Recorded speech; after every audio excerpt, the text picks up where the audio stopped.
لە واقعدا هەردووک دۆلارن، هەردووک $100 هەردووش ئەمریکینا. بەڵام خەرکەکە لێرە ئەو فەرقەی دروست کردیا زیاتر باقەکان دەرن ئەو دۆلارە سپیە وەرناگرین و ئیدی عەرقەلە لە بۆ خەرک دروست دەکەن، ئەوە ئیشی حکوومەتە بیکە. هەتا دۆلاری دڕا یەک قیسی دڕایە تێپەچی گچکەی پێوەیە بەعەستەم وەکو نوکە دەرزیەک دڕایە باقەکان وەرناگرن حەوالات وەرناگری، یعنی حەقی وایە حکوومەت چارەسەرێک لە بۆ ئەو کێشەیە بدۆستەوە.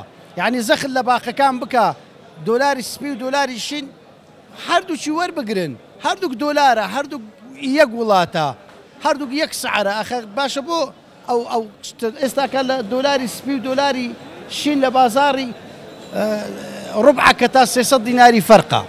دیناری سۆر سووکترە، یعنی ئێستاکە بۆ نمونە یەک شەدە سۆر 25 ملیۆن مقابل بە 5 ملیۆن 5 شەدەی پێنجیە. لۆی لە ڕووی نرخەوە بە سۆر دۆلار هەرزانتر دەدرێ.